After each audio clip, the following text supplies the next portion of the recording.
Hey guys, thanks for tuning in. This is Salim Razai, ER physician down in San Antonio, Texas, and the creator of Rebel EM. And I wanted to try something new. And I don't know how this is going to go, but I figure why not try it and get some feedback from you guys. And I'll put a couple videos out, and based on the feedback, I'll make some corrections and some edits, and we'll kind of go from there.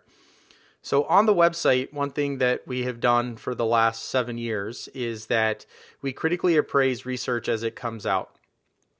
And we use a very special way of doing that. We've kind of created our own form, and we kind of go through some of the background. We go through, what patients were included, who was excluded, what were some of the overall results, what were the critical results, and then we kind of go through strengths, limitations. Ultimately, at the end of the day, what you get is a clinical take-home point. So what should you do with this in practice? And although the blog is great and doing the podcast is great, I'm finding that more and more people are starting to use video as a source of information. And so I wanted to take a few of these studies and put them into a video format. And what we'll call this is walking the line from research to practice. And that's exactly what we're trying to do here. Is we're basically trying to take the research and we're trying to make it applicable to the way that we practice medicine in terms of what's best for our patients. So the last thing I want to talk about for this little promo video is that, I think it's important to understand evidence-based medicine and what that is. And there's really three components to this.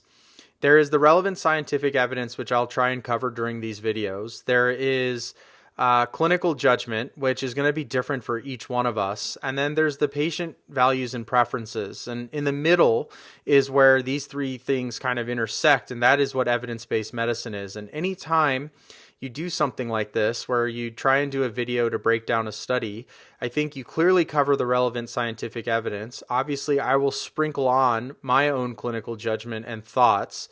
And I can tell you from patients I've taken care of what their values and preferences were, but certainly this is not going to be blanket statements.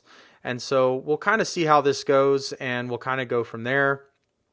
Again, I appreciate you guys tuning in, and I hope you guys enjoy this series. And this is just the promo to kind of highlight what I'm going to try and start doing.